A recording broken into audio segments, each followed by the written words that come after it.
If we look at what's been happening with e-learning tools in medical education over the last, over the last decade, we've had a wide range of learning tools that medical education has flirted with. And they've included all the kind of core knowledge tools, particularly animations and videos, and then all those communication tools like the Web 2 stuff, social networks, blogs, forums. A wide range, you can see in virtual patients, virtual worlds, a wide range of tools.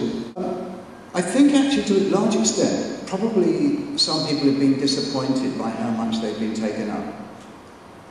Should we say by how little they've been taken up? If you think of the AMU conference, often 15 to 20% of the presentations actually have an e-learning context somewhere. And yet perhaps we haven't seen as much of that appearing in education as we might, and certainly hasn't really contributed to a curriculum transformation. So maybe the reason is that these tools are too fragmented. Most of the resources that our students use, which are live resources, are things they move from place to place, and they're easily contactable. But all of these resources are very fragmented. Even if they're put into a VLE, you're going just for one purpose. And maybe there is something that we can do about that. But I'm going to use it in a different context. Because what David Cook showed in 2006 was that different learning tools are ideal for different particular purposes, different areas of the continuum of competency. So lectures and small group teaching and computer-aided instruction were really good for core knowledge. Standardized patient was ideal for history taking, for counselling. Patient simulators are very good for procedures and skills, clinical skills. And his emphasis was on the virtual patient as the ideal tool for clinical reasoning. But what I've been thinking about is, can we actually find some way of linking all of those all together into some integrated whole, which could actually then transform the curriculum? And the message probably that we can do that is probably in the last curriculum transformation, which is in scenario-based learning, problem-based learning, CBL, case-based learning.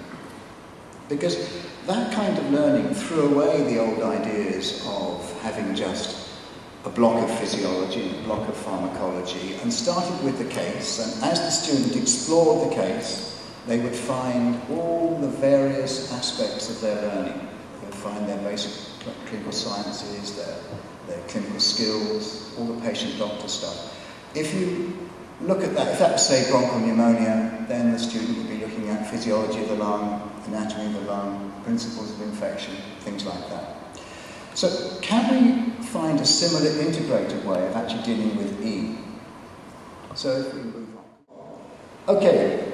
That kind of curriculum transformation, you put all the resources into the case, is maybe one way that, in a very simple way, it doesn't have loads and loads of medical terms attached, medical education terms attached to it. It's a simple thing that actually works with students, and we know it works with students.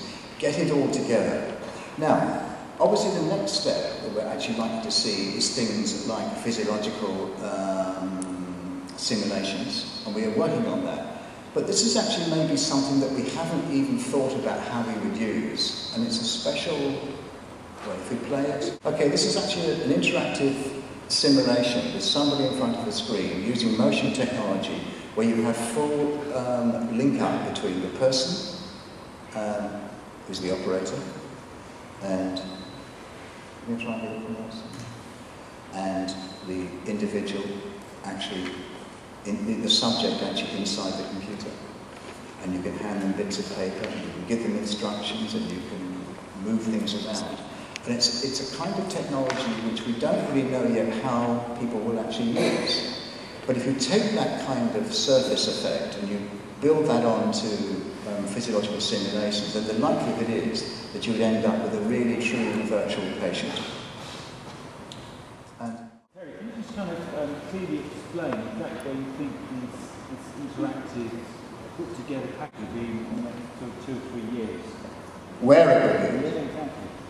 So the question was, where do we think in 2 or 3 years' time the interactive package will go? John, be slightly more specific. Where would it go? I mean, do you mean actually physically where would it fit? It's been very exciting for the last 2 or 3 years in the world of electronic advances into traditional curriculum. I mean, what I'm excited about is actually where we're going to be in the next few years, and we've got a plan curriculum ahead. Where do you think we're actually going to be able to get to in that kind of time, technologically? Well, I think we already, even with case-based learning back in the 60s, we were starting to move to, in theory, a more immersive environment. And so that trend will actually continue. If you look at physiological simulations, and you and I have both been involved in a bit for that recently, you're going to see actually much more the ability to mimic more directly what the practitioner has to do. And so it's often about taking actions. I think that's the most important thing of all. So we are going to see actually something much, much more real in terms of our replacement of existing technologies. So things that we've got now, which is decision-making, cases, greater simulation, physiological simulations, a patient that looks like a patient, and a patient that you can actually interact with. I think those are the things actually we're bound to see, because technology can deliver that comparatively easily. And I have to say, we are actually delivering a PBL this year in Second Life. And we've had no failures with that either at George's yet. And we had no failures when we actually did the interactive whiteboards, which Peter will remember was a great worry at George's that we might actually fall over on that. But when we came here, we knew we had a fresh challenge. Is there any evidence yet as to how students' learning styles affect the way they're going to adopt a Second Life learning type environment, or is it not being rolled out enough yet to look at that? Do they accept it? Do they all accept it? No, I think actually often they don't. I mean, I think there are lots and lots of experiments actually in Second Life. I think actually it's not ready, fundamentally it's not ready. I don't mean just because it fell over today, because it doesn't do that most of the time. But it doesn't do that, in fact I've never seen that happen before. No. But it's because it's not really delivering enough yet. So it's an interesting experiment, and it's regarded as an interesting experiment for the practitioner, interesting experiment for the teacher, and the students actually will be absorbed by it for a very short time. But we already know that we will actually have to move a lot further. And I think it's got to actually, if it's going to be truly immersive, it's got to have a much greater degree of reality about it.